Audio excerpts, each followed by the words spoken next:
Hey guys, it's your boy Eli from the Geek Centurions, and I'm here with my good old pal Kelvin. And Hello, you still doing that, everybody. Haros? I'm sorry. And Yes, my one of my very close friends, Gus Ciotti. Say hi, Gus. Hello. my close friend too. I'm friends with both of you. Don't fight over me. Please, that's what you want. Maybe. You just wish one of us were more prettier. Maybe that too.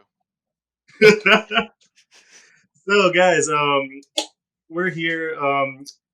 We're gonna be talking about something like a little more. I would say not. I wouldn't say politically, but like it's a little more interesting. We want to talk about diversity. So you have in this episode, you got yourself a Hispanic, got yourself a young Vietnamese part of the Asian society, all that good stuff, and a clearly white guy who's what do you consider yourself? Guess again. I consider myself Italian for the most part. Oh, okay. Fought long enough to get people to pronounce my last name right, so I'm Italian. Also, what is your what else are you? I'm also gay. There you go. That's what I was looking for. That's look. Let's. It's obvious when I open my mouth. I am gay. I have no shame in it. I have no We're gonna shame. need to. I'm not going to be one of those guys that calls you out and says, "What makes you assume that I'm gay?" Maybe, but We're gonna have to put you to diversity course.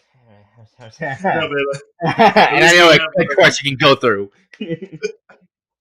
the reason we have all the I'm mentioning this because we're even talking about diversity and representation and basically in all forms of media, whether it be from like comics, anime, gaming, and all that stuff. Because we're a geek podcast, and we like to talk about that kind of stuff, but also we like to bring in that intellectual discussion, and that's why I brought Gus, who fills in a good part of that role and is very knowledgeable in most of that stuff. thank you. I can see those blushes, Gus, but A little bit. yeah, a little It's bit. pro- it's So we're just it's gonna probably start off the wine talking. That too. that too. So just gonna start off for each one of us is like why for us diversity and representation is so important. And Gus, since you're like the new guy, I'll let you start it off.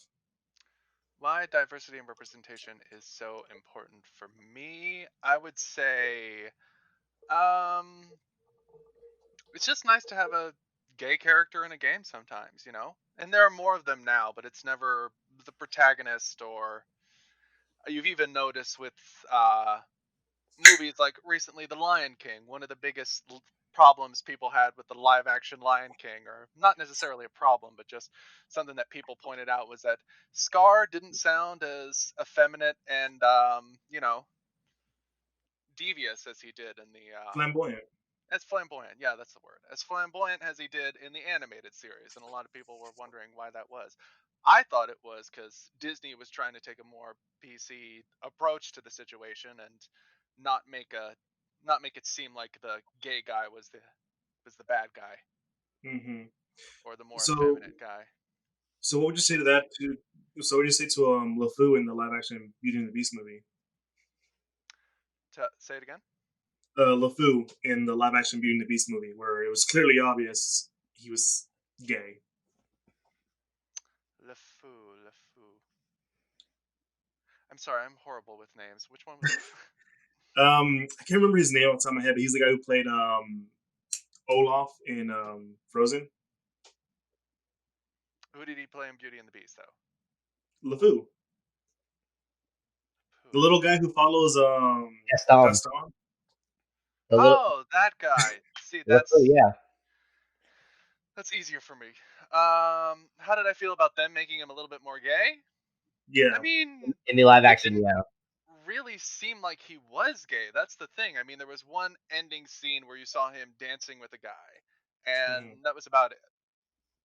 Really. So it And wasn't like, you know, openly gay character, or, any confession of, I mean, you don't necessarily have to confess, but let's be honest, people have been reading between the lines as far as character sexualities for years. I mean, that's how fan fiction gets started. all right. So Kelvin, tell us why representation diversity is important to you, or just in Uh, general. for a lot of reasons, yeah, like for me, I'm a part of like several organizations at my school. That in terms of representation, specifically within the Asian American community. But overall representation in general, it's really important because it I don't know, like it you it's almost as if you need to tell a story, right? Because a lot of representation back then, or what media or what film media had tried to do in the past, like like I'm gonna throw out a number, 20, 30 years ago. The representation back then is would definitely not be the same as it is now, if if you will. Say for instance, they have someone to play a someone from the Asian region, right? But because they didn't have anyone that is of Asian descent, they didn't have anyone who could play the role. They would oftentimes, end up casting a white person, so to speak, and but then they would say that, okay, you're given this role, but now you have to do something different with your eyes, or you have to change up your voice. So in this case, they would give them, an Asian accent, but then they would do a horribly job, like horrible job at it, like completely butcher it. And then also, the films back then, like I said, this is in the span of 20, 30 years ago. The films back then, it was so cringeworthy almost. It's like it's bad, but so bad to a point to where like it's just like complete cringe, and it's just like any kind of specifically for Asian Americans, any kind of stereotypes you would expect, you can see in that movie. Like uh like one example would be a perfect example actually would be the live action of Ghost in the Shell. Makoto, Kusanagi is like, the main character in the series overall, and a lot of people were given Scarlett Johansson heat because she was playing a Japanese character, even though she was like Caucasian. But the other side of it was she's an android. She's not, so in technicality, they don't have a race or an ethnicity. She was It can be whatever they want. a robot, exactly. So it really falls between the line of like accurate. It's either one, you're either accurate, or B, you are just playing right into the stereotype, and that's what a lot of people would have associated Asian people with now, is like they had associated Asian people with these stereotypes. But in terms of representation now, I feel like it's definitely improved a lot, and I feel like now a lot more people, not just Asian people, but really minority roles are now starting to speak out more, are now starting to become more apparent in these roles and show, okay, like, yeah, we also have a history behind our culture as well. Like we also, whether good, bad, etc. So No, I agree, and that kind of brings me into like my idea of why representation and diversity is important. And the obvious thing is that you can get so many stories off of it. Hispanics, Mexicans. My family is from Mexico. You have a lot of like culture there, whether it be of Spanish descent or any of the ancient societies that were there from Aztecs, Mayas, and all that stuff. There's such a deep dive that you can go into. It's a lot of inspirations and stuff.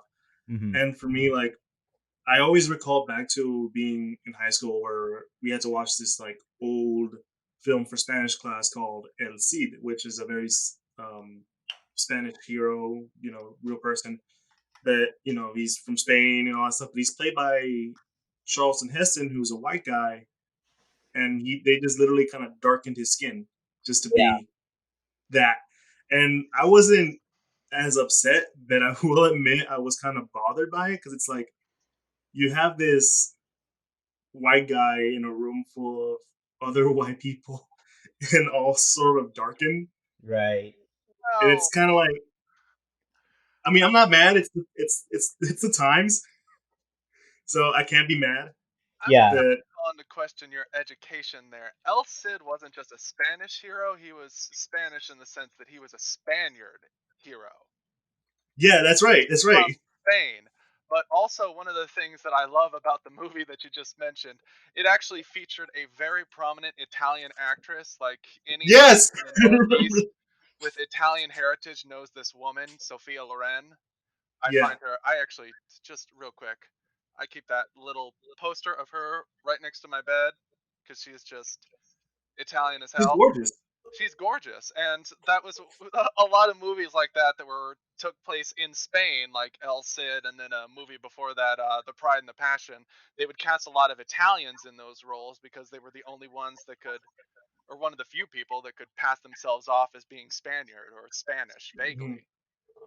Which is weird coming from knowing it as a someone who knows that kind of stuff. Is like, eh, it's fine. I guess it's fine. It's fine. Yeah, I feel like The I mentioned reflection is a before. little off, but it's fine. Yeah, like I mentioned before, like the idea of representation, especially within media, is like, you take the idea of what whether the story is and the story can be based off of many things, right? So it could either be like, based off of true events in history. It could be, a time period or a time period, but with fictional characters. Any kind of story base, but then you have these characters who are clearly not of, this either race or ethnicity, and yet you're having them play, someone who should be clearly this particular race or ethnicity in the movie, but is portrayed by somebody else. Like one of the biggest ones for sure. I forgot which one it was, but it was with Emma Stone and Bradley Cooper, Oh, and the Hawaiian one. they basically said that Emma Stone was half Hawaiian, half Chinese, and I'm like, are you kidding me? It's like it wasn't even. I wasn't even physically upset. That's I was that's see, that's the like, same argument that I'm people just had for like, Johnny Depp and I'm what was it, yeah, I'm just the like Lone Ranger. circling what. Yeah, I'm just circling through my head. I'm like, what was the casting directors like thinking? It's like, okay, oh cool, yeah, we have this girl who is from the island of Hawaii, so who is Hawaiian descent, but also she's half Chinese. But oh, let's go ahead and cast Emma Stone because she's already a notable actor or actress. Let's go ahead and cast her in. Not discrediting Emma Stone for her previous roles, but still, it's like the moment the casting directors made that choice, I'm like, it Well, wasn't and even then upsetting. It was just more of just like real, like what's going through y'all's head? And so like, and you then know, I'm gonna calm you down there, Kelvin. I'm gonna calm you down there yeah, I was just like, because what's like going through y'all's head? Which is I know, Kelvin. I know. It's just for me, like it's one of those things that we've talked about like numerous times. We had a whole episode. We had a section of a whole episode on. It's just that they always try to go with that bigger name kind of person. that's true. Normally, I'm if I see some dude who isn't Hispanic playing a notably Hispanic person of, it's clearly obvious that person's supposed to be Hispanic. Then you choose someone Yeah, else. I'm like, that bothers me. We've had that discussion before, and I guess you were gonna say something. What was I gonna say? Well, first of all, the idea that you were pitching at the movie where she plays a half Japanese, half Hawaiian. That's a concept that people could really get in touch with because the history behind that would be really interesting with so many people in Japan, or not in Japan, but so many people who are Japanese American being forcibly removed from their homes after Pearl Harbor, being relocated into these little specialized camps, and then so much of their population intermingling with the native Hawaiian population. That would have been a very interesting concept that could have been fun to see in a movie if It would people have been had great social just commentary. not glanced over that and focused more on the fact that this character who was supposed to be representing a community that is very much in existence in the Hawaiian Islands is not herself either Hawaiian or Japanese. yeah. Yeah. You could have honestly casted what's her name? Crazy Rich Asians. Constance Wu. Nate Oh, Constance. you You mean could the have main? casted Constance Wu and given her a little bit more of a tan, and maybe she could have passed herself off as half Hawaiian and half Mhm. Japanese. Yeah, That's another thing I wanted to bring up. I actually mentioned the name of a actress to you once, Kelvin. It was a bit yeah. more of a joke, but Oh man, she is. This I is just what I'm remember this. wondering: is it is it a possibility that there's such a gold standard for people in specific minorities for being an actor that they feel they can't reach that, or it's not necessary to reach that, or that if they try to reach that they'll be sort of overshadowing their legacy. Because there's one really prominent Asian actress. She was of Mhm. Chinese descent, and she's considered to be the first Chinese American Hollywood movie star. Her name is Anna May Wong. She was the I've first actress to ever be portrayed as Asian, to be portrayed on the big screen. She was at the Oscars. She won awards. And I yeah, wonder that myself with being Italian too, because after Sophia Loren, there wasn't a lot of other really big name Italian actresses. Because yeah. you had you had the goddess of Italian cinema right there. What was any other girl gonna do? Mhm. And I True. haven't Yeah, I done a mean lot of for oh no, I'll let you finish, guys. I haven't done a lot of research into that idea alone, but it does sound like something worth looking into. If people worry that they might, not do justice compared to somebody who managed to reach that far in a in a movie industry that at the time was predominantly white. Yeah. Yeah, because like I know for me, it's for like Hispanics, you either get confused with like either Spanish, or like he's either Mexican or something else. I know for right now the two big Mexican stars. I can't remember the other one off the top of my head. The other one is Jaime Camil, who was well known for telenovelas. He was on Jane the Virgin. I want to say he was in a recent movie that I just can't remember. He was in Coco. That like the other guy who was in the I can't remember his name off the top of my head, but he was in like a lot of movies too. He's kind of like that breakaway. He was in the recent Overboard remake with based on that. It's been a long time. I'm missing my words, but essentially, like it's for us. You either get stuck as the comedic psychic, or you're just living up a stereotype, which Yeah. is like, I mean, I get it. It's what you guys think of us, but listen, there's more than just Speedy Gonzalez out there, man. There's more It's than just that. it could be one of those things. I actually did some research on this, and I'm trying to do more research on it with Italians.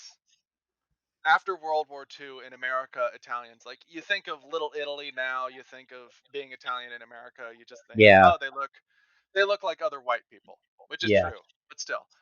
And back in the day, Little Italy wasn't just a place that you went to go get good pizza. It was a place that, hell, my grandfather stuck around that place because it was the only place that he couldn't get his ass kicked for being Italian. But after World War II, a lot of Italians felt like the best way to get their culture out there, to get their culture recognized, and to get it to a point where everybody understood it on some level, Hmm. was to be on in TV. Which is why you see a lot of the stereotypical, hey, it's It's this Italian Luigi. character, Luigi. That's actually a discussion for another time. Mario is one big Italian stereotype. The Oh idea of the yeah. Italian plumber, that is So, that is one um, thing that my great grandfather probably would have beat my ass if he ever saw me playing Mario. so that kind of brings me into just a quick question. That has there ever been like I know for us Mexicans, it's weird, Mexican Americans and all that stuff, because like there's Speedy Gonzalez, the ay, ay, ay, arriba, arriba, ándale, ándale, ándale, papa, and all that stuff. It's weird because we're kind of cool with him, but we know he's a stereotype. You guys ever have that? I think we do, because you don't hear a lot of Italians talking about it. You Hmm. really don't. The And biggest. Yeah. they probably have plenty of reason to, because after looking at my grandfather's history, he was out there helping during the Korean War. He was stationed in Japan. He was part of those group of Americans who were happy to be in Japan because they were going to be off fighting in Korea at some point, and then there was the part of them that were kind of scared to be in Japan because it was Japan and we were technically annexing that country at one point. So, Yeah. but it was I honestly have heard no Italians complain about the idea of Mario. It's Mario. He's a staple now, but he does still represent a really Everybody knows that negative. that's not Yeah. what True. that's not 100% how you represent an Italian. Hmm. Mhm. I don't know, Colin, what about you? What about Asians? You guys have one like that? Uh, and how like they are like kind of like represented one way, but this is really how it is, or More like they're kind of negative, but the everyone else is kind of fine with that. Kind of like okay. Oh, how like he was saying Mario one of for those Italians, but he stereotypical didn't tell us. characters that everybody Gotcha. kind of just Gotcha. glazes So, over. so what's really interesting about Vietnamese immigrants coming to the U.S. So for them, it was for us, uh, it was a lot of things. What a lot of people don't know is that Vietnam is one of the, let's see, it's one of the few Asian countries that has been invaded by a foreign power on numerous occasions. I'm talking early 15th century. It was invaded by the Chinese. 1930s was invaded by the French, and then later on, and then 1940s World War II, which a lot of people still don't know to this day. Vietnam was actually a very common area in which Japanese soldiers would use Vietnam as a base of operations, and how Japanese people would actually take away the rice supply, which is essential in Vietnam. Like that's our livelihood. Like if we did not have rice, we would die. Like physically and literally, like that was like our source of income, like making it, selling it, and like eating it. That was our livelihood. So and then later on in the 1970s was the Vietnam War was us, like South versus the North, and then the Americans getting involved, and then this whole mess of like the Americans leaving later on. And then fast forward to the 1980s.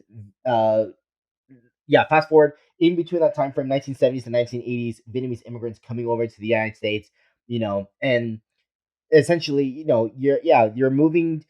Imagine going to a country which you now have to learn a different language. You now have to learn and understand the lifestyle and the culture. And this is going to the 70s America. This is 70s America, which is the 60s America was pretty much the hippie culture. The 70s America was still relatively in there, but Yeah, now getting more slightly advanced. And now, coming in as a Vietnamese immigrant into you're going into America in 1970s. You have no idea what's going on. You have no idea how to speak the language, and you had to do what you could to survive. So any odd jobs that were out there, a Vietnamese American would pick up. But to the Americans, though, they thought of it as, oh, you're stealing our jobs. Therefore, we're hey, gonna. Kelvin. Yeah, yeah. I love the history. I love the history you're giving me, but you kind of taking a while to get to my point. Do you ever like had that fictional character that was kind of stereotypical, but was kind of Oh, glanced over by everybody else? That's what we're saying. okay. Yeah, sorry. Okay, so I guess okay. So fast forward to modern era. I would say the most common Vietnamese stereotypes for sure. Like it's Okay, so there's this one actor, right? He goes by the name of Johnny Nguyen, and he plays like this detective, right? He plays this a police detective. But then I remember this is one particular line that he had to say, right? In which one person would say, "Oh, hey, you don't own that restaurant, or you don't own that mechanic shop out in the, this was said in California, right? You don't own that mechanic shop or that nail salon out in the East End." It's like, no, I mean, yeah, it belongs to my mom, but like, that's about it. See, Ah, that's the stereotype that constantly stuck with Vietnamese Americans. But here's the thing, though, that's for some reason, I don't know why, Vietnamese American, especially Vietnamese women, they picked up on the nail salon industry, and now it's such a booming industry overall. Even though when you think of Vietnamese Americans, or when you think of Vietnamese culture now, right, like of stereotypes specifically, you think, yeah, they don't like speak English too well, or they own some kind of business. Specifically, it's either a restaurant, a nail salon, a mechanic shop, like anything of that nature. Anything that's like something that your typical like middle class American would not like own or operate. Like anything in that spectrum, hmm. a Vietnamese person would own. Specifically a nail salon, and it's so common though, because even whether it's portrayed in movies or whether it's portrayed in real life, right? you, I I walk into a store.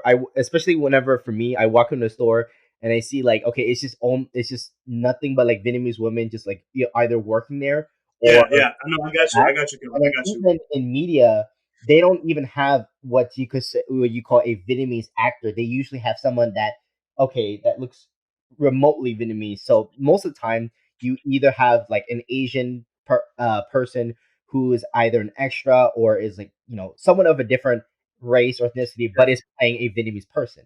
So yeah. Kevin, I'm at the. yeah, Yeah, don't get me wrong. I love the what you're giving me, but yeah, that was a long one. It was more of like just give us one and explain why. yeah, Look, to boil it So down, I mean, when you're involved in any war, Kelvin, it's not something that people are going to remember. I mean, yeah. hell, I've seen people that they actually have to look up and, oh yeah, World War II, we fought the Germans, it was us, the Americans, and some Europeans. Whose side were the Italians on again? They, People don't realize that people remember, oh yeah, Mussolini. What war was he in? No, nobody this, knows this shit. And as yeah, far as this hurts me because representation I is love World War concerned, II history. it's a fun history, and that's why we love making so many video games about it. But last time Mhm. I heard Italy mentioned in anything World War II related, it was in a World War II zombie movie, and I'm trying to remember the name of it. I think it was Was it last year. Overlord? Overlord, that's it. yeah, It was one of the soldiers was mentioned as having fought in Italy, and like it was the first time I've heard of it. And one of the soldiers was Italian American, which was something that you saw a lot of during World War II. Was a few Italian Americans trying to get out there and prove that they were on the right side, that they weren't in support of fascism, and a lot of Italians weren't. So yeah. that's Mhm. one thing with war, and it gets misrepresented and or misrepresented in everything from movies to video games to it's just not a I lot will, to I work will, with. yeah, I And will add also, this. Yeah, I'm sorry, guys. Go ahead. as far as the actors are concerned, they will put anybody in a role if there's not somebody from a pool that they can pull from, Right. or anybody that's just not in their purview. I mean, Hmm. Mhm. hell, there's a live action movie for Lonesome Dove. One of the main antagonists is supposed to be this Native American who's hunting down this Texas Ranger. They didn't get a Native American guy to play him. They got a Mexican guy to play him and dressed him up to look like a Native American. Yeah. I'm sorry. Um, it's sorry for you. I mean, hey, that's he could have been a good Mexican actor. I think he's dead now, but he could have played a good Mexican role, but instead he was playing a Native American role.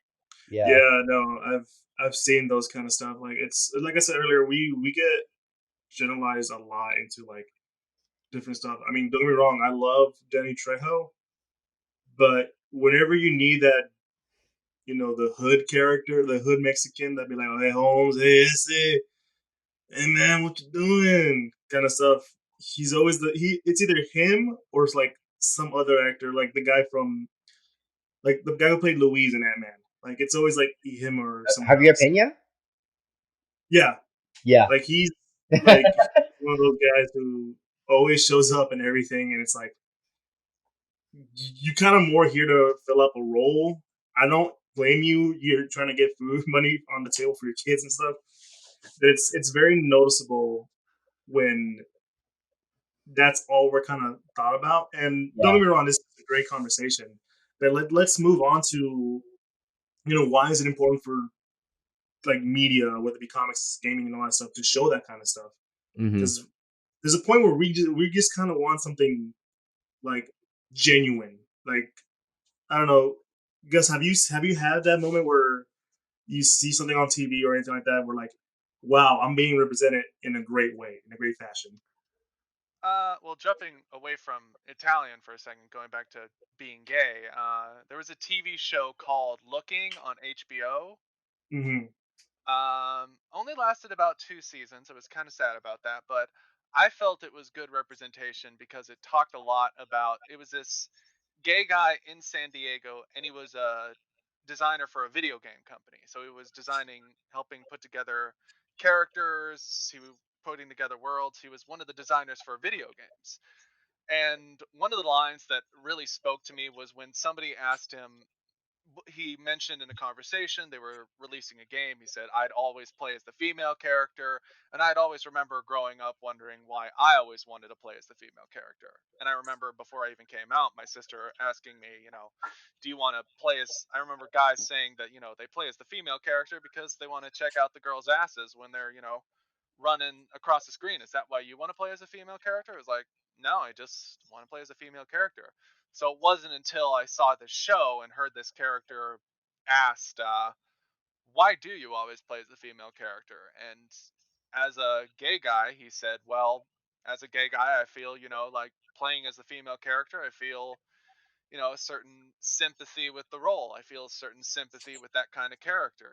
We're both marginalized, discriminated against, under appreciated. We're both assumed as being, sort of meek and not as tough as we might actually be. And that's a lot of what the gay guys and the straight women, kind of jive with in video games, and why you see a lot of Mhm. gay guys playing as women in video games. And that was the first time I felt like, wow, that's actually true. Because when I started playing video games, there were no romance options. If you played as a male character and decided that you wanted to have a conversation in the game where you actually could have your character say I'm gay, or have a romance option like in a BioWare game where you could romance a male character. It was more just, I could play as a girl and sympathize with the plight of being a very feminine character not very who is not perceived as being strong, or,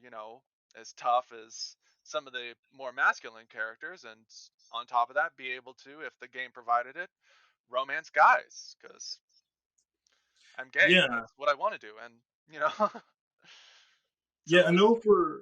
I know for me, like the one show that I always go to when talking about like just great Hispanic representation doesn't be Mexican is Jane the Virgin, which is like for one you have an entire cast that is of different, like the main characters are Venezuelan, and there's the one character Jaime Camil who's the big Mexican soap opera guy. He comes in and he's like talking and stuff. But what I really love was the relationship between every one of them. You had like a very religious grandmother, kind of a loose mother, and a very uh, the main character Jane, who's very who wants to represent her family well. She wants to do hard work. She's a hard worker, and she wants to make her family proud, which is really why I like gel so well with all those characters. They're representing something that like you know I see that all the time in my family. When my grandma's around, I'm gonna be like, hola, hola, abuelita, how are you? And then she gives me a little, you know, cross signal, and I'm like, yes. And then I give her a kiss on the cheek and all that kind of stuff. It's very, and I see that in Jane the Virgin, and like, that really connected with me because like that's how we are. We're very family oriented. I mean, don't get me wrong. Sometimes family can be a little, but we're as a family, we just stay together as a unit. I'm not gonna lie, throughout this like, but now we're still in COVID, we're somehow still getting together. And I'm like, come on, guys, this is a pandemic. There should be not more than 10 people in this house. We are one per person away from this. Keep that baby away from me. That is, that is the one thing that I always loved about the similarity between Italian and Mexican culture, because we're the same way. I'm calling second cousins and hearing that they're staying at home now with all two of their siblings and both of their parents, even though one of them had already moved out of the house. Two of them had actually moved out of the house, but their mom was just like, okay, we got to keep everybody together in this one space while COVID's going on, so that we know that we're all safe and that we're all together. And Yeah. me as an Italian, just having to give up the idea that physical contact can't be bad. That's Kelvin, do you have a show or something that, just you're just so happy to see just your culture being represented so well? It could be a Um, movie too if you want. if you say so Crazy Rich Asians, we won't judge you. Crazy Rich. I'm kind of expecting him to say that. Although, okay, I will. On a side note for that particular movie, yes, although I did enjoy the movie overall, but you know, I can't really say much on the side of Crazy Rich Asians in the fact that the majority of the movie itself did take place in Singapore, and even I have a couple of Singapore friends or friends or whoever who are from that region. They even they themselves will say Crazy Rich Asians does not represent what Singapore is. They only represent like that top 1%, like Mm. the rich side of Singapore. But there's also the middle class. There's also the lower class that the movie did not like highlight a lot. And it just so happens that the entire movie, it did highlight. When your title is Crazy Rich, you're It gonna kind focus of, on that. Yeah. it kind of explains it in itself. But in terms of like my culture, Vietnamese culture, what I'm really excited, or no, not so much excited, but like I'm really glad that they were able to make a movie about this, which is a more of a social issue, is about the human trafficking that is still going on in Vietnam, specifically the when it comes to like teenage or or preteens or teenage Yeah, girls being as the usual like that human trafficking trafficking stuff. in Vietnam. There's this one movie right now that's on Netflix. It's called Fury, and it's actually it's spelled Furie, so it's spelled that way. I'm not sure why, but basically the movie itself is about a mother who's trying to raise her daughter in Vietnam, right? And they were trying to find enough money to move to America, but in the process, her daughter gets kidnapped. Her daughter gets kidnapped and abducted, and she finds out that she gets thrown into a sex trafficking ring, and she does whatever it takes because it's like a parent trying to find their kid. She pretty much goes the whole she goes the whole 9 yards of I think that's the way you say it. Yeah, she goes the whole 9 yards of straight up doing like she straight up Liam Neeson's like Taken, So and how is it supposed to be whatever like? it takes to find their kid and knock out or kill whoever it is, the abductors or people associated with the abductors, just to get their daughter back. And that's one thing that I really liked about this particular movie, that it highlights that trafficking in third world countries is a very real thing, and it should be addressed more, especially like Mm. I said, this kind of movie being put on a major streaming service such as Netflix. And another particular movie, this is kind of a classic, if you will, and this is why I love this actor so much, even though he is not of Asian or Vietnamese descent, but I just love the way he portrayals like the scenario is really old movie way back is Good Morning Vietnam. Robin Williams. Oh, classic movie with Robin Williams, and how he himself, him playing a radio broadcaster in Vietnam, he basically humanized the the horror and the reality of like what the Vietnam War is, because the movie itself did not come out until the 80s, roughly just a decade after the Vietnam War ended, and again, Well, I don't think it was made around that time, but yeah. 1987, 80s. Mhm. Like I said, not even roughly 10, roughly a decade after the Vietnam War ended, so to speak. And again, he essentially humanized the roles of the soldiers, the protesters, anybody that was involved during like the Vietnam War era. He really humanized like the roles a lot, and like brought into the reality, hey, Vietnamese people coming to the U.S. are also, they are immigrants. They are also human beings too, just like how immigrants back then used to come to America. Immigrants from Europe used to come here because of World War II, kind of deal. So, in that sense, I feel like now these days, you know, um, with the amount of representation of like Vietnamese people within like media, within like the entertainment industry, like I feel like now it opens more up of an avenue to where we can share our stories more than just being that person in a boat who came to a new country in a boat, if you will. We're more than just that. We're more than people who struggle to get to where we are today because of that now. And I feel like the more amounts of Well, Vietnamese we're people that's represented, that kind of deal, I feel like it could be like, it's definitely still a long road, but still, it's we're like all we're that making in progress. some way, though. That's the Yeah. thing. Hmm. Yeah, I We're a mean, lot of the immigrants in this country were even my great grandfather was the Italian immigrant that came to this country right Yeah. when he started to notice fascism getting kicked up and decided to come over here with his father Hmm. on a boat to this country and marry a local Italian girl and get over the prejudices of being Italian. I mean, Yeah. I it's mean, something that I'm everybody has to do, but the fact of the matter is there anything today that you feel like represents Vietnamese culture well? Uh, I would say that it is an- anything today would definitely be like I said. The one of the like yeah one of the bigger things for sure is the like I said the social issue with the sex trafficking in East or Southeastern Asia.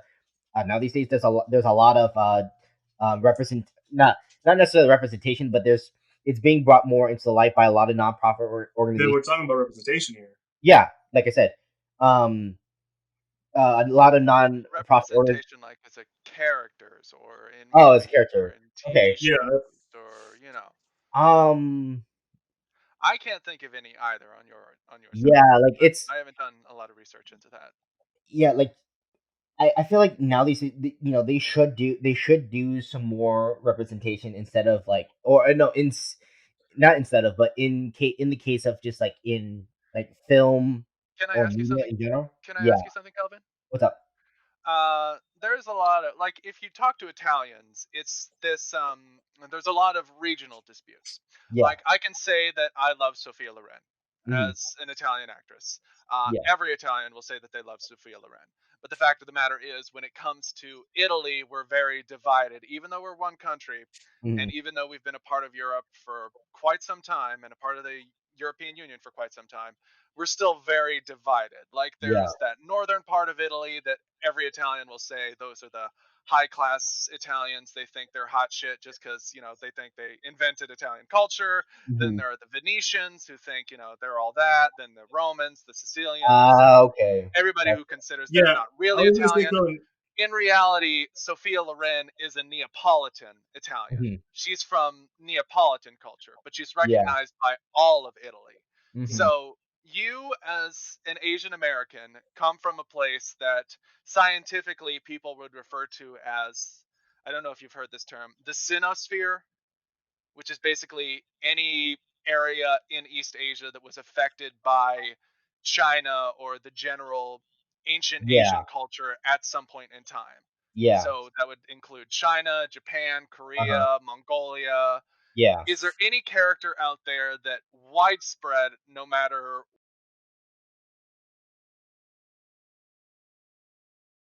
So I was saying is that Kelvin, you were saying you were trying to look for characters that you feel represent best of Asian culture, Yeah. and like, what was that for you? Uh so like which of the characters for me would be like best represented? Yeah, Okay, so like I said before, I'd say Miss Swan. easily for I personally don't know of Miss Swan. I personally don't know it. really. Um, yeah, I actually like I've heard of the name, but I don't like I haven't like done like further like research. Or I haven't like looked into it that often. But characters wise, I would say definitely associated with like the Asian American community for sure. With the top two easily would be Uncle from Jackie Chan Adventures, and then also Kamala Khan, from the Marvel both, well from the Marvel Cinematic Universe, Which is or weird. Marvel She's Universe. I'm barely. sorry, I yeah. think she's barely coming into Um, MCU wise, so it's weird. yeah, so Marvel Universe, if you will.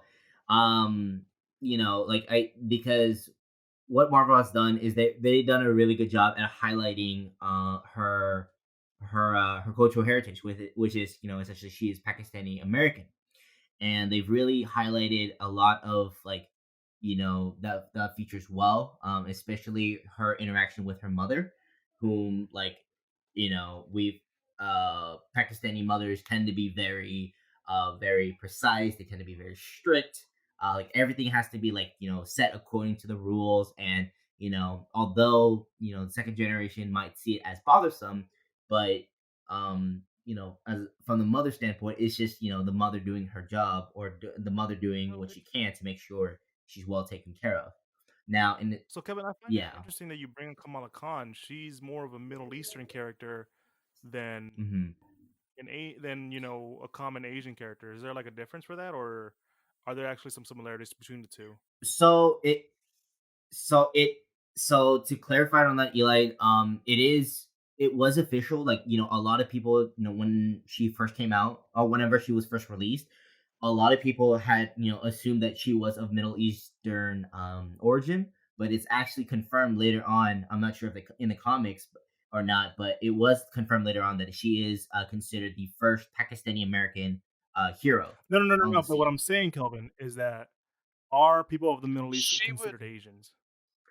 she would be considered Um, South Asian, Kelvin, whereas you yeah, being Vietnamese would be considered East Asian.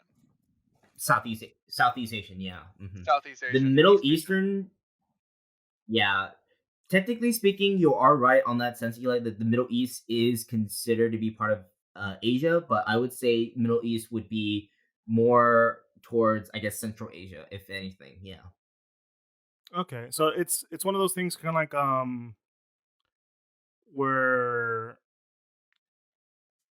like Venezuelans are considered Hispanics, but they're not part of like Central America. No, yeah, exactly. See, Venezuela, because Venezuela is, technically, geographically speaking, is in South America, so Hmm. it is But they the speak the continent dialect in that general. most But in Central they do Americans speak the understand. dialect. Yeah. Yeah. Okay, nice, nice. So Yeah. that brings me into like another good point that I think we can go on into, and that is when is diversity and like um representation, when is it done good, but also when does it seem more like it's kind of pandering? And Gus, I know you have talked about this before, and we went on this numerous times, especially with some of in comics, more of the recent releases of like the new Warriors and Children of the Atom, which for you was very distasteful. I guess I would say. Yes. Yes. So what's your question? I mean, like so my question would be that when do you feel like it's done right, and when do you feel like it's more like pandering? Which is why I brought up the New Warriors. When do I feel like it's done right? Um, well, that's a hard question to answer, is the thing.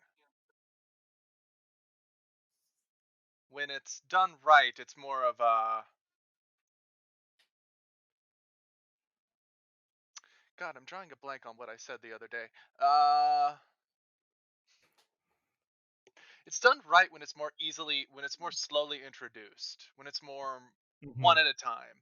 The first Hispanic character, the first Asian character, the first gay character. It's done one at a time rather than just, double down and kind of thrown out there randomly. I mean, Hmm. somebody has to be out there, but it's kind of poor to just throw like with the new warriors in mind. It's kind of poor just to throw two out there, especially when a lot of comic book readers, um, especially Marvel fans, don't exactly know a lot about being gender non-binary.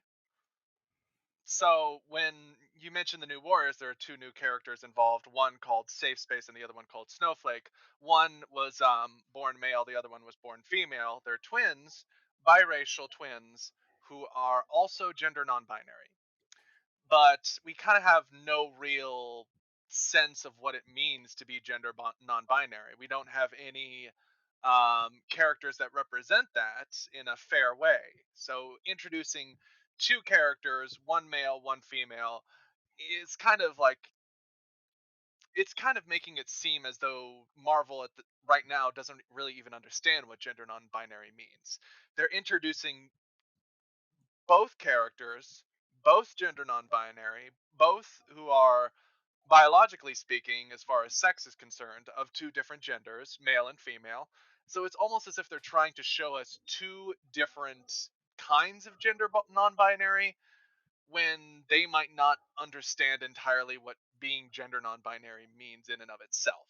So just Hmm. introducing two right off the bat there. And also the names just don't seem like they would represent either members they don't seem like they would represent well either members of the LGBT community or people who are biracial, because the name Safe Space kind of sounds like it's more of a joke than an actual name for a superhero. Like, sounds like something that a more conservative comic book writer would write off as a more um, parody of a PC character than an actual character representing Yeah. LGBT politically correct culture. So, and then the other Right. one, Snowflake. It's just an offensive name for people who are biracial or who are of African American heritage and act more white. So the fact that the character is biracial and the name is very offensive to people who are both biracial and black is just doubling down. So it's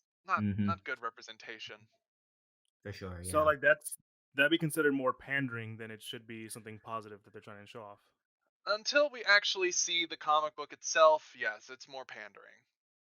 Yeah. Hmm. So what would you say is like a more positive look, whether it be from comics or any other form of media? Which do you feel is more A of a more positive example of how things are? well, you could get into a lot of different areas there. Like if it's more taking place in our world, that's representation is easier to do. If it's taking place in a sci-fi or fantasy setting, representation is kind of more loose, but it still has to be based somewhere in reality if you want to represent them right. Like a future for the LGBT community or a future for people of other races, whereas people represented in a fantasy world, it's as far as good examples are concerned, here and now, um, hmm, well, Wiccan and Hulkling were good ones. They didn't really Yeah. seem like they were pandering to the idea of being an openly gay couple or openly gay superheroes. Hmm. I will say, as somebody in his 20s, it seemed like they got engaged a little too soon.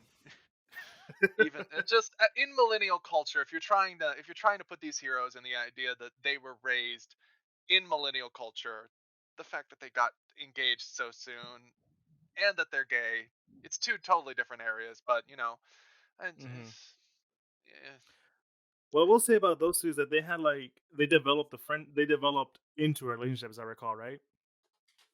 a little bit. It's more so that they were introduced as a couple. They were already introduced as a pair.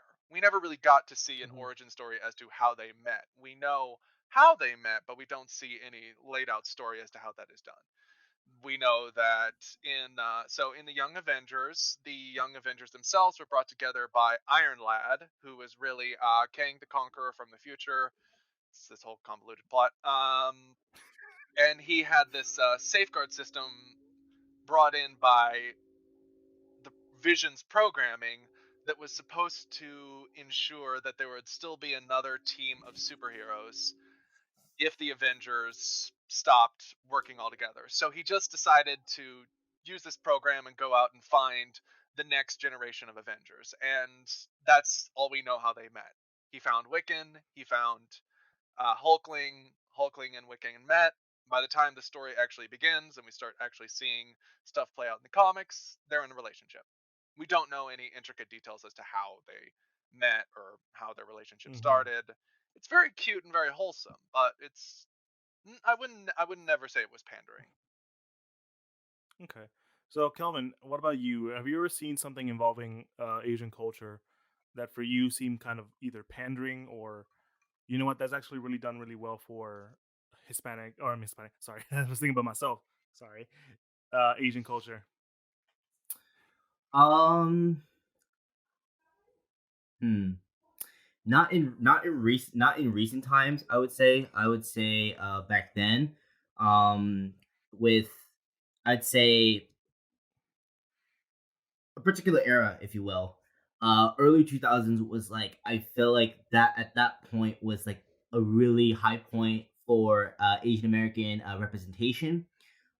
In the sense that how Asian American families or how Asian American characters are being introduced into the media. For example, you guys probably remember these super old school shows, like of course, like I mentioned before, Jackie Chan Adventures, perfect example. It although a lot of the aspects of that show is highly exaggerated, but the lifestyle of what Jackie Chan growing up in San Francisco, Chinatown, that aspect of his life was actually true. Of course, most of it, most of this, the things that goes on in the story is exaggerated, but the stories about his uncle. He actually did have an uncle who ran an antique shop. He did have a niece who flew all the way from Hong Kong to live in the United States, and he did basically like raise that niece for a good while, basically during the duration of the show. And another popular favorite, this is part of like the classic, like I guess classic TV shows, the cartoons vault, if you will, would be uh, was it American Dragon? Jake Long, perfect example, an Asian I American. haven't seen that show in a long time. I know, right? So perfect example, an Asian American growing up in New York City, which is like essentially in I guess in context, the biggest Chinatown is in New York City. It's considered one of the largest, and the other one was uh I think it's called the Misadventures of Juniper Lee, I believe. Yeah, Oh Who that's the my one I was thinking of. god, I which is love that one. also which is also I think I so like I can't remember if because I think there was interesting because there was a dispute between distinguishing like what yes, it is an Asian American family, but specifically what ethnicity. A lot of people would argue that she was either Chinese or Taiwanese, and that was like a very big like thing to identify Yeah. back then as well. It's like people from mainland China, like Beijing, Shanghai, and then people from Taipei, it's Taiwan. It's there because whenever like people from that region, they're still going to be called Chinese either way. But people who were like born and raised or like who are Taiwanese, they would highly emphasize that they're Taiwanese descendants. So that was like I think, if I'm not mistaken, that was kind of like the big like question for that, particularly that character of whether Juniper was considered Chinese or Taiwanese. Um, Another popular great, and one of my biggest idols to this day, Bruce Lee. Not only revolutionized Took you a martial long time arts. to get there too. I know, right? Not only, of course, revolutionized martial arts overall, kung fu. And his teachings he learned from his master with Wing Chun. Not only that, but also um, a big philosopher as well. A huge philosopher. A lot of his, a lot of the famous quotes that he cited during his interviews or during his talks with TV hosts and interviewers and such. It it almost in a sense gave like the motion of martial arts a if martial arts were to have a human emotion, that's what in my opinion, that's I feel like that's what Bruce Lee did. If he were to visualize like the thought of okay, martial arts with the human body, the human spirit, and the human soul, that's what he did, and he did a tremendous job at it. Of course, tragic death in the whenever he passed away in 1970, but still, Just in the just time. talking about Bruce Lee could be an Yeah, episode on itself. I'll tell you that right now. I'm right. a big Bruce Lee fan. Yeah, in the Kid time love frame that that he man. was a I yeah, mean, if you're watching the video version of this podcast, I was doing the whole some mannerisms from like his movies, the whole like nose thing, the cracking fist thing, yeah, and that was awesome. a And lot of waving popular, the dagger. icons, from Bruce Yeah, Lee. And despite his short-term life, so to speak, in that time I mean, frame he made alone, it though. He made it. he was able to essentially put like Chinese Americans on the map of saying, okay, Chinese Americans, or like just Chinese people in general, they're more than just your typical like restaurant or shopkeeper. They're more than your typical labor worker. Those who just take on odd jobs. We're capable Hmm. of so much more.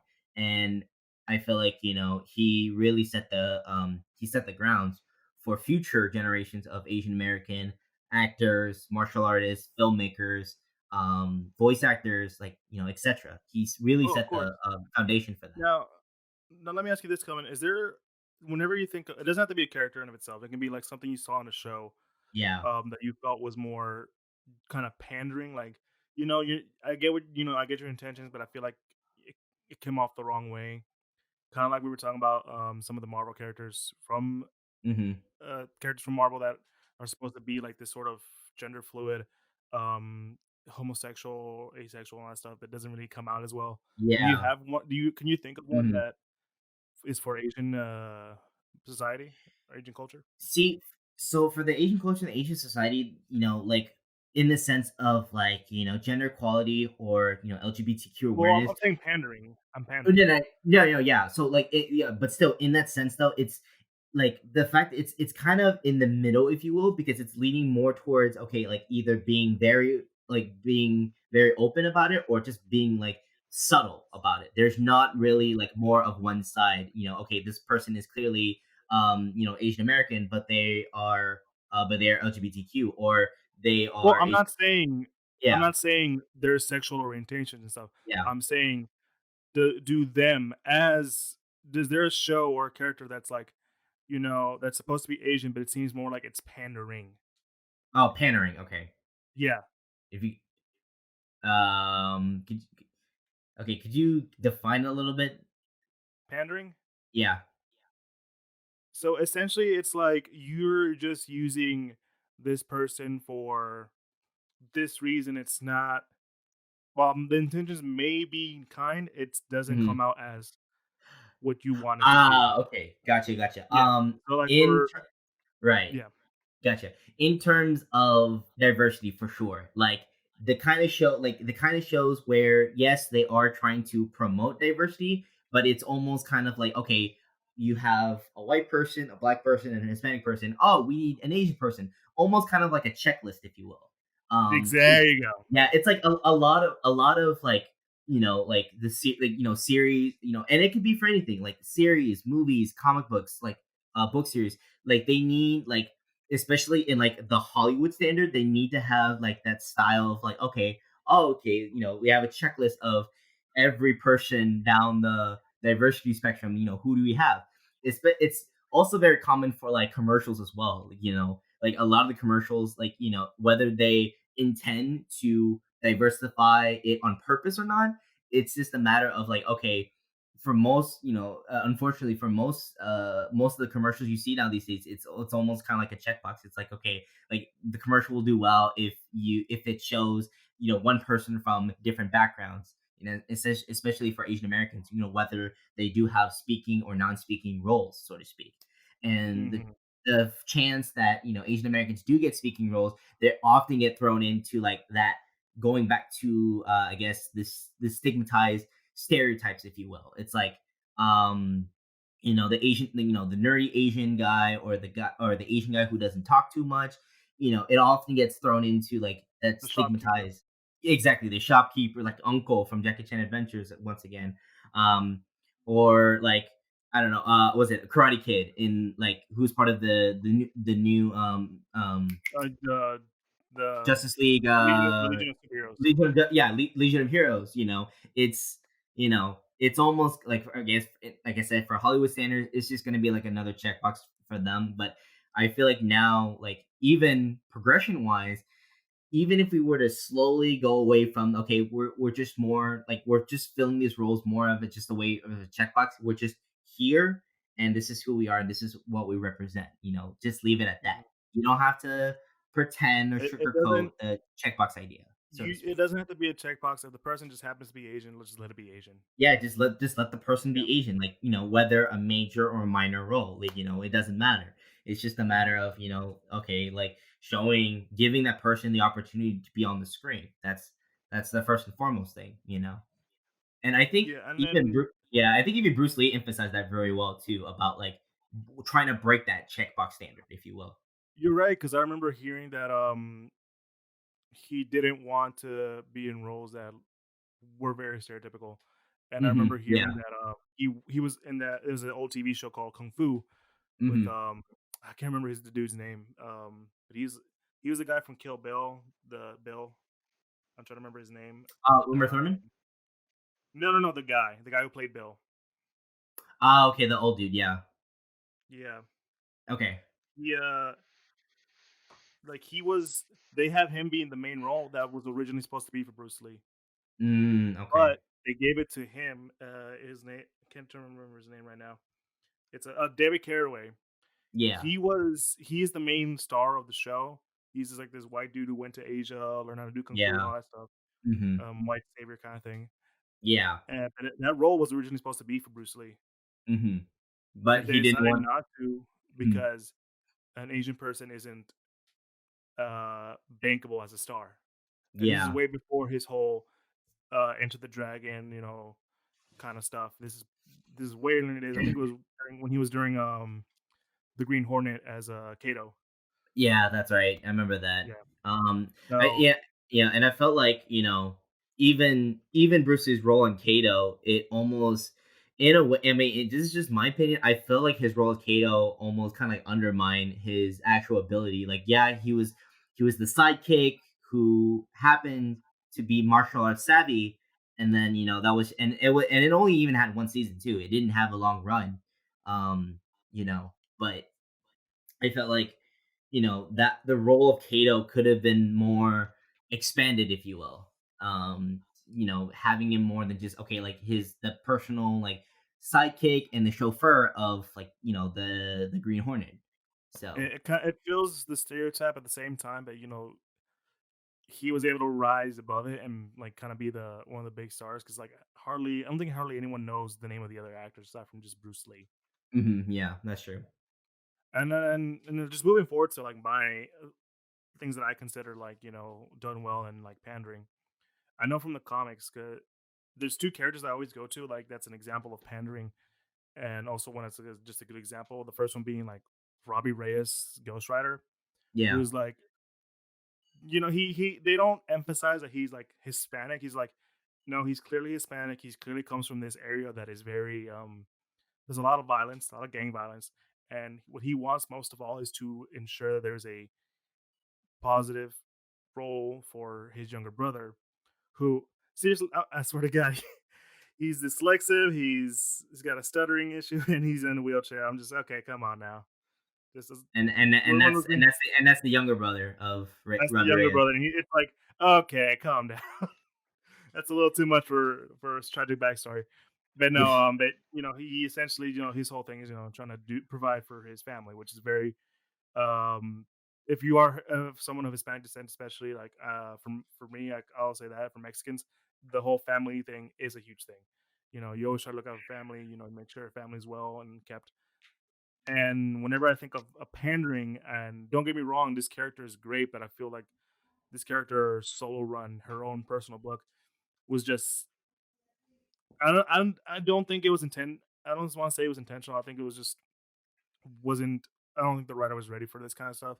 But it was Yeah, America Chavez and Gus. He and I have talked about this numerous times about how because not only is she Hispanic, she's also lesbian, so she's also representing the LGBTQ community.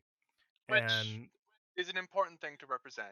Gay is not yes, of something course. that exists in only, one specific culture, one specific area. But being gay or being LGBT is something that is different across all areas. So representing her as Mhm. LGBT and Hispanic is still important because being LGBT in a Hispanic family is much different than being LGBT in a white family, in a black family, and Of course, Asian, Hindu, whatever, Asian, Indian, European, whatever area, Italian. culture, religion. yeah, Yeah, and like it's the way they wrote her. I didn't agree with. They kind of basically made her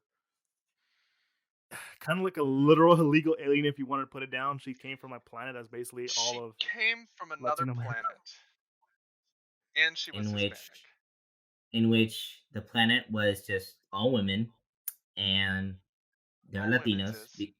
They're all Latinas, Yes. and they're all lesbians. Yeah, that's it. It's not done. Granted, when in other books she's really awesome. I loved her in West Coast Avengers, where she was kind of like the kind of quote unquote little stereotypical snarky chola kind of girl. But like, Yeah. come on, man, kind of stuff. It was done in a very fun way, and it's kind of the whole writing for that book was great. Hmm. But it's I don't think it. I don't want to say. the person tried to intentionally make it seem like that. I think the person had good intentions, but the writing was not there. It just felt very off for someone to represent um like kind of Hispanics. Mm, Granted, I mean you can come back to yeah, you can come get her like another series where it's done better, and I wouldn't be mad and kind of stuff yeah. because comics are always retcons. We me and Gus have talked about this before with Tony Stark. Yeah. On a little side note with the with the Latina representation, Eli, like do you feel that in I guess in the future, like I guess say 5-10 years from now, do you think that I guess not just Latinas but just like minorities, they'll get enough representation just in overall uh overall media or overall the comic book presence? Like, do you think Well, that it's gonna go up from there, or is it still well, gonna you be like just stagnant where it is now? well you Gus, brought you're up gonna say? you brought up Asian culture a lot there, and just how it's changed over time. That's a universal thing. I mean, I mentioned Mhm. earlier on that that was initially how Italian culture. I'm Italian. That is initially how Italian culture decided to make its way into the mainstream, how to popularize Yeah. itself. Why you get the Mhm. stereotypical A and ideas of Little Italy and mob families being romanticized. Hell, my dad can't Mhm. watch The Sopranos without being reminded of how his family would scream at one another. So it's how Yeah. Italians basically put themselves in the mainstream. We Mhm. got on TV. A lot of Italian Americans became famous and became big actors and promoted Italian culture in some way. Now, they didn't Yeah. promote all of Italian culture, because you talk to any Italian and there's a difference: Tuscan, Venetian, Roman, Neapolitan, all over the place, Sicilian. It's all different in and of itself, but they've made it prominent enough to be recognized and to be out there. I Yeah. doubt, being raised in the South, I don't have a very big perspective on how Italians are being treated as a whole in the United States, Yeah. but I do know that for a fact in the South, after a lot of Italian immigrants came in through Galveston, it was kind of like a big deal. I can say I'm Mm. Italian, but I still look white. Yeah. But I Fair am enough. still Italian. Mhm. Mhm. I know for Hispanics, it's kind of Hispanics are weird. Okay, like not saying the culture is weird. Don't get me wrong, but I'm saying like we're kind of in that weird zone where like we're kind of second fiddle, really. Yeah. So like I think I mentioned this before, but like say Miles Morales, right? So we know Mhm. that he's African American, but he's also half Puerto Rican. He's got you can say he's got this whole Afro Latino thing going on, Yeah.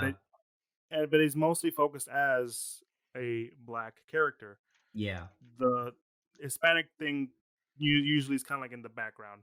Yeah, that's And true.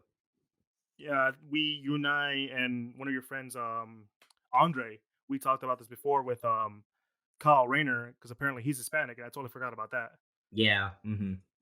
The and so it's weird how Hispanics are kind of like that weird thing where it's all right to be Hispanic, whether it be Mexican, Salvadoran, or whatever, in comics. Now, I'm not saying now, not saying now, but I'm saying back in the day, it's usually the half.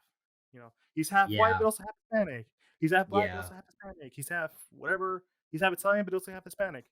You Yep. rarely you see like someone with the full. Yeah, That's I'm just kind from of how Mexico, dude. you put somebody into the mainstream, like very slowly. Mhm. Mhm. Yeah, Yeah. Like because the like main look at character is not gay, but he has gay family. Therefore, he is very Mhm. understanding of, or very sympathetic with, gay characters. He mhm, might not Yep. be completely Mexican, but he is still half Mexican, so he does have some ties to the culture. And then today, when you consider today's climate with how people acknowledge, whether or not you'll get a lot of comments from people from the Hispanic community towards Hispanic actors saying, they don't look Hispanic enough, or they don't look enough Mexican or enough Puerto Rican, Colombian, whatever you want to, mhm. whatever ethnic group they belong to. And Yeah. you get a lot of comments from people from that group saying that actor doesn't look enough like that. So being the half is kind of considered not enough. You need to be the whole, or Yeah. none at all. Being Mhm. half Yeah, is because kind of like, nowadays it's either go. go big or go home with representation. Really, Yeah, Pretty sometimes. much. But you don't half-ass for I mean, like, it. yeah, I mean, like That's nowadays you do see more. anybody else see that? Which one? Because we were talking about being half Hispanic, half-ass it. All right. No, He all just right. went out. I mean, Just just went. Just went over my head. Listen, someone will get it and they'll laugh, and then Gus can be happy.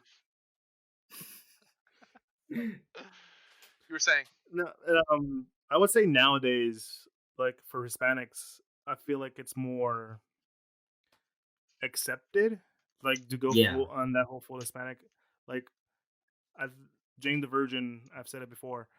It's probably the more noteworthy one because it's you had a character, um, the grandma, who literally majority of the show spoke Spanish, Yeah. and like that's like that's showing off, but it's showing off how grandmother of that country of that culture would be very very strong, very religious, Hmm. no nonsense like mijo si te hace culpable te voy a donar, kind of stuff. Yeah.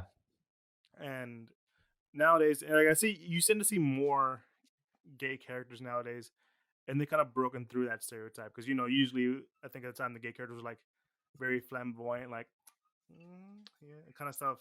Sorry about that, guys. But Which no, please. Uh, which it is. There are gay guys that act like that. There are gay guys. There are gay guys that act all over the spectrum. They act more. There's movements out there that will tell you, being feminine or masculine is just an attitude. It's nothing that is necessarily assigned to your gender or your gender identification. You can act more masculine and be female, or you can act more feminine and be male. So being feminine Yeah. and masculine is nothing assigned to sexuality nowadays. It'll hmm be an argument that a lot of people will want to make. It is the norm as far as what we see on TV and in some cases what we see in real life, that gay guys will act somewhat more feminine because I mean that's a discussion for another time, why why some gay men act more feminine, but that is not out of the realm of possibilities. hmm Yeah. I would like to see a more I wouldn't mind seeing more characters like Hercules, who in Marvel universe could be canon for him to be completely bisexual, because in traditional Greek and Roman mythology, he is a complete and utter bisexual. He's had, well, depending on how you interpret sexuality for ancient Greeks and ancient Romans, again, topic for another time. But as far as a story and a character is concerned, Hercules could be portrayed as a full-on bisexual. He's Mm. his the history of his character in mythology. He's had boyfriends, he's had girlfriends, he's had wives, he's had, there's a joke that he'd basically have sex with anything with a pulse. Wouldn't that be his daddy? He's almost right up there with Wolverine. Wolverine's a little bit more discerning. Wolverine's also a little too hetero in my case. I feel like maybe after 400 years of living, his spectrum of sexuality may have gone. Yes, I know about the alternate universe in Marvel where there is a version of Wolverine who romanced Hercules. I know that much, Eli, but I'm talking like Oh, main, I was gonna say, have you been catching up with the current X-Men at the time? There's hints the that him one and where he's in a Cyclops have been banging. where him and Cyclops. Yeah. Wow, they really that might be pandering. Cause I listen, wouldn't be surprised. cause listen, Hey man, as don't you as ruin somebody my gay shit, man.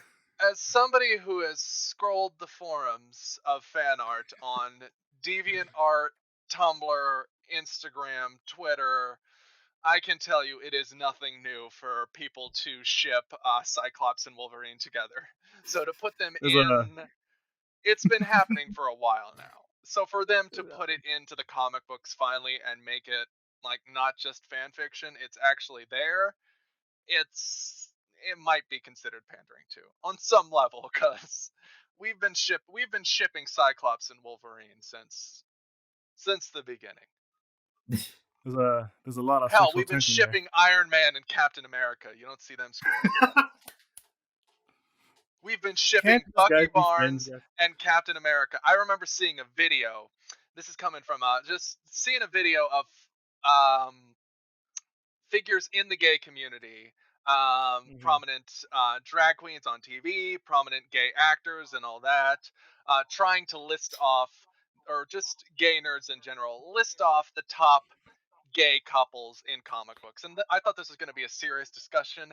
It turned more into fan fiction than an actual discussion of gay couples in comic books. It turned more into like, oh Oh god. yeah, I could just totally see Captain America Ooh. and Bucky Barnes, just the stuff he could do with that mechanical fist. Oh my god.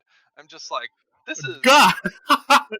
this is a topic for another time. I came here to talk about, actual gay couples, North Star and his husband,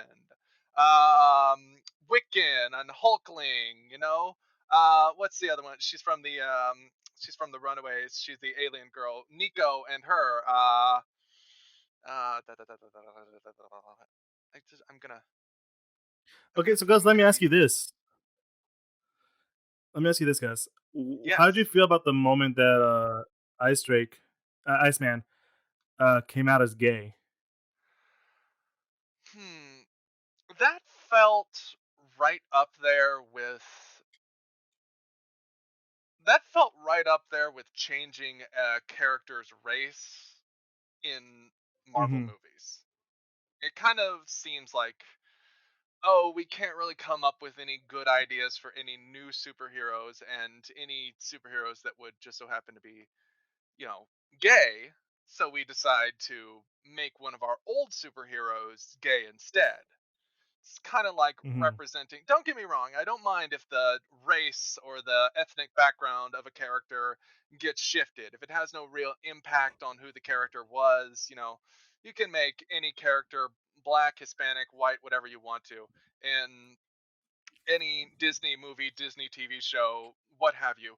But, as far as just randomly changing their sexuality, it's kind of like, it's a little like pandering to. Depends on how the story goes, because I do remember seeing a lot of stuff about that where Iceman was like talking about how at one point he was really considering that he might have been gay, and I don't know, it's just seems like the character's been around way too long and been through way too much and way too many romances possibly to finally come out as being gay all of a sudden. You know what I'm saying? Yeah, I get that. Because, like, I mean, people have made jokes that I think it's even before he came out as gay. People made jokes that, like, "Hey, man, this man, he's probably gay," kind of stuff. I know there were jokes about it, and to finally turn it was Oh, kind of weird. listen, I'm from a family of nerds, all right? My mother saw Star Wars 14 times when it came out in theaters the first time. My dad, comic book nerd from the beginning. He always thought that Captain Marvel, the original Captain Marvel, Marvel, was a little loose in the loafers. When I said that there was one of my favorite gay characters in the Marvel universe, Hulkling. He was originally the son of Captain Marvel. My dad was like, "Oh, that's kind of not surprising." I always thought Captain Marvel was a little gay sometimes. So I mean, that's not unheard of for people to think, oh, I always thought they were kind of gay sometimes, but it's Hmm. different when you decide to actually write them as gay. It would be like Hmm. Captain America suddenly coming out and admitting that he was bisexual, but even after like decades and decades and decades of living in the time period that he is now, he's all of a sudden realizing that, it would be like saying that just because he was raised in a certain time period, he wasn't comfortable with the idea of coming out as being attracted to men. So now, since he's been living in the modern era, he's been more comfortable with the idea of exploring his sexuality. And every comic book Hmm. reader would be all like, "Dude, he's been living in the modern day for how long?" And all of a sudden, he's realizing that he might be into dudes. I mean, he's seen media, he's seen public, opinion, he's seen mainstream media. He knows by now, after years and years and years of living in the modern Marvel universe, that it's okay to be gay. Not to say that Hmm. I mean, there's plenty of fan fiction, but not to say that I actually would go for Captain America being gay, as much as I love the fan fiction. I'm pretty sure you wrote at least once. Me? No. Yeah. Surprisingly when I write fan fiction, I write a lot of the characters straight. Really? Okay. I listen, listen. We talked about this last time when it came to identifying with certain characters. I don't know if you remember me mentioning this earlier. The TV show Looking on HBO. I remember you mentioning that. Yeah, there was one character on the TV show. He was a game designer for a video game company. He was an out gay man living in San Francisco, and during a conversation at a party for a game release, he was commenting and saying that he always liked playing as the girl. And when somebody asked him, why do you always like playing as the girl as a gay man? And he commented and said, well, as a gay man, I always just felt like, I identified with the girls in the games. The struggles that they went through, the fact that they would be considered, Mhm. not quite as strong or not quite as tough as the male character counterpart in the video game, Yeah, I get and that that. they might go through some struggle in that area. So gay men sort of Mhm, sympathize with straight women in that regard as far as video games are concerned. So when it comes to writing mhm. characters, I kind of done the same thing. I've written more gay characters now, but when I first Yeah, started, I was and more one interested in. yeah, and one more thing before we wrap this up.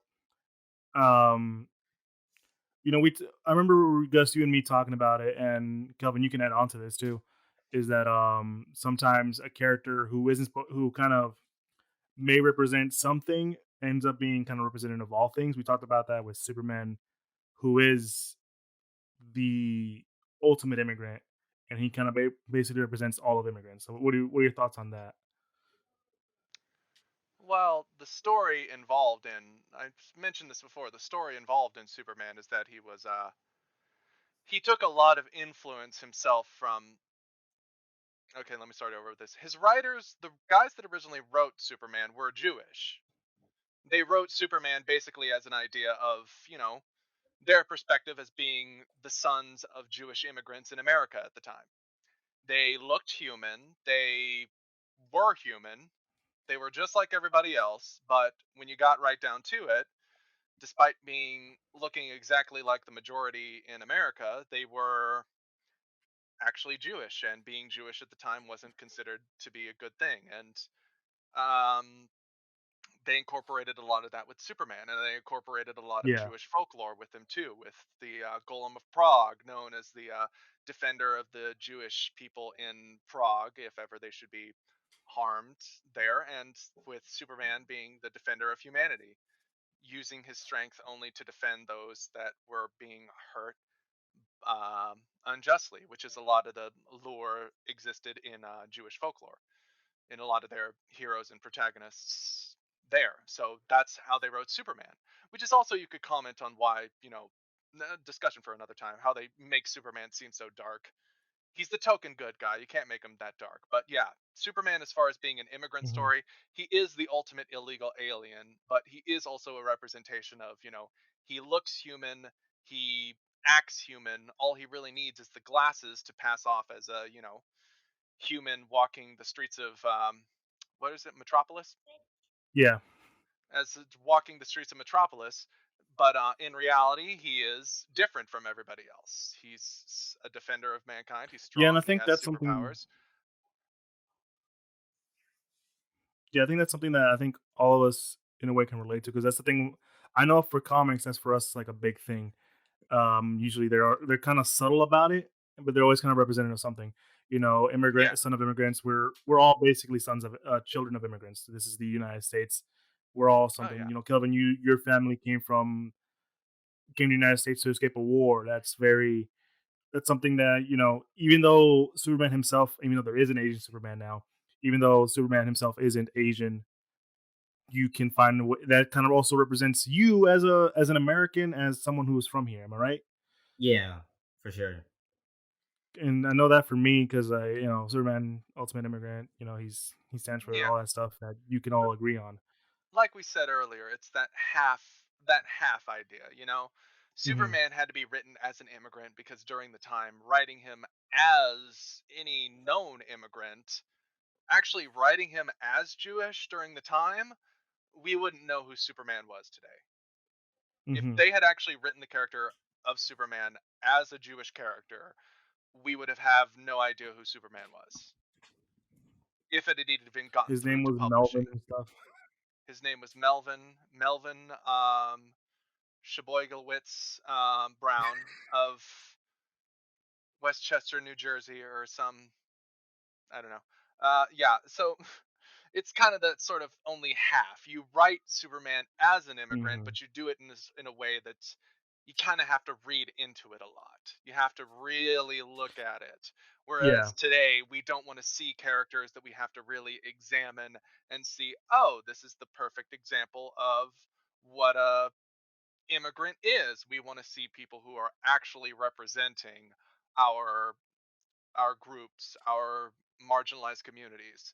We want to actually see characters who are gay, who are Mexican, Asian, Indian, whatever, Jewish. Yeah, you're right. And we can go, like I said before, we can go into like way more into detail. We're kind of reaching our mark at near the end, because I know we didn't even discuss how the X-Men are kind of like the staple children for Oh, like minorities or yeah. anything like that. Because Hmm. It's like, there's staple I mean, children for being gay, I would say, I mean, come on. No yeah, no wonder they want to make so many former X-Men gay. Coming out to your family as a mutant, yeah. that is Oh, they're X-Men 2, when Bobby Drake was like, exactly. telling parents, "Mom, Dad, I'm a mutant." No, son. Mom, Dad, I'm a mutant. Oh god, I can't. I told you not to coddle him so What's your much, dear. power? How long has Touch this it, been going on? touches the cup of tea, freezes the whole thing, and then like, See, Kelvin, and imagine if you came out to your parents as a mutant. oh my gosh, that's one of it'd those blow things. apart. It's a almost You know what's really perfect metaphor. you know what's really interesting about that, because like normally you expect like the parents to react, in such a way that, like, yeah, oh my gosh, my kid's a mutant, but really, like, the brother, Bobby Drake's brother, reacted to it, went upstairs and called, and ended up calling like the MRD, the Mutant Resistance Division, and I'm like, oh, so it's the brother then who like can't Yeah, like, because most of the time you don't know who's gonna be upset more about it. You wasn't his know, brother technically Pyro, technically speaking? no, No. Like, are they established that they're siblings, or are they completely two different people? no, two different Okay, people. okay, no, yeah, I mean, you would think because one's fire and one's yeah. ice. One's, well, exactly. One's fire, it's ice. It's Yeah. literally Todoroki split in half. That's too obvious, The though. brother, the brother turning him in. That's a different topic entirely. That's more with the older Yeah. brother getting more attention concept. Hmm. Hmm. You know, So yeah, we're getting close. We're getting close to the end. Like I said, we could make a whole series of this and stuff like that, because there's so many ways you can like let's do it. talk about it. Let's do Oh, it. that'd be awesome. Yes. M- Don't be the little voice in my head, Gus, please. Oh my god. I already am. I already am. Let's You're be gonna be like honest. what the That Lucy that from voice. Enchantment. Do it, do it, do it. Yes. Do it. Do it. Oh Do it. Do god. it. Do it. Do it. Do it. Do it. Do it. Do it. Do it. All right, so let's be sure to wrap this up. But I said before, like we can go on. There's so many ways you can look at it, both from like a negative and maybe even a positive and maybe even a negative. Look, what's done right, what's done wrong. Um, why some people are more can be easily upset about it. Why some people are like Yeah. easily praise it. And as far as we can tell, as far as that whole drama going on with the new Warriors, we really don't know how they're being represented. All we really know is the names, their look, and you know Hmm. a couple things. Which We I still think need I a gotta little bit. show you the new Warriors, Calvin. I think you're gonna be like, ugh. Yeah. Yeah, we still need a bit more information on it, but I don't see anything big coming out of this. I don't see this being the big, No. oh my god, the first gender non-binary characters in comic book, or as far as I know, in comic book history, and it's not going to work Yeah. that way. As far as I know. As far as I know. Yeah. So yeah, Kelvin, tell them where they can find us, buddy. All right. So you guys know the drill. Of where to find us. anywhere where podcasts can get heard. So Pandora, iTunes, Apple Podcast was pretty much iTunes, Google Podcasts, I already said Pandora, Spotify, Castbox, really anywhere where podcasts can be heard. And if you're listening to us on iTunes, be sure to slap us with that 5 stars. We really appreciate that. And of course, follow us on all of our social medias to stay up to date on our daily postings and our upcoming episodes, so to speak. And of course, with the Facebooks, the Instagrams, the Twitters, and of course on our YouTube channel, where you can see like the visual side of the podcast and how it goes down and everything. Be sure to like, comment, subscribe, and give us, Hit the bell you icon. know, yeah, Hulk smash that bell icon, if you will. And if you guys have any questions or comments, maybe how you would want to, I guess Hit it how with you Thor's you would hammer. want, how would you want the next episode to go? Yeah, feel free to let us know in the comment section below. And yeah. Tell them to bring Oh, me and of back, course, guys. yeah, absolutely. Yeah, for sure. Thanks for coming on, Gus. We really appreciate you having on today. And of Tell them, course, tell as them, always, tell them they need more of me in this show. the comment section ended up I mean, blowing up. It was we like, love having you, Gus. we need Gus more. And I'm like, oh, okay. So, and of Yes. course, one last thing. Fans, rise up! And of course, to support us, we still have our Patreon page that is active. I know times are a little tough right now, especially with We don't everything blame that's y'all for going not on. giving. With everything that's going on, it's totally understandable. But if you can support us in any way possible or way, we greatly appreciate that as well. Also, be sure to help us get to 100 followers on Instagram, because Kelvin promised you something fun. Yeah, boy, you said you would cut this part out. Steal my bit. It's like, yeah, when was that 100 followers? Like, I'm gonna cut this out. I'm like, let me cut this He out my still ass. That's my evil could. He plan, still Kelvin. That could. was This my is plan all just the along. recording, dude. I know it's my segment. You gotta swoop it in with you know. So You can't reach me. You're supposed to have your social distance. exactly. Yeah. Mm-hmm. So this has Start doing like been the mime thing, just like I'm yeah. trapped in a box. But no, it's this probably our one of the more informative episodes, and it's one of the, and usually those are always one of our favorites, our more fun episodes. And like I said, like Kelvin said before, Gus, we loved having you on. Hopefully, we can get you on here more. Thank you. Please Kelvin, do. Please great do. job I'd as love to always. come back. Thank you. Oh yeah, of course. And yeah, so it's been a fun one. We'll catch you guys up with the next one. So be sure to do everything Kelvin just told you. And yeah, so it's been your boy. We're starting from the top or bottom. It's You're literally top you and first. bottom. You go first, Kelvin. You're pointing here like there's someone's on top of you. Okay. Yeah, Well, from my perspective of the Zoom, you're on top of me, and Gus is my You see bottom. why you need they to need work on this. editing. You You need see to why work. they need. You see You why need they to work need on this editing more. now, right, guys? Yeah, you need to work on that more. Like it's God. Yeah, Okay, it's been your boy fair enough. Kelvin. And it's been our lovely pal Gus, and it's been your boy Eli, and we've been the Geek Centurions, and it's been a lot of fun, guys. Catch you next time. Peace. Bye bye. Bye.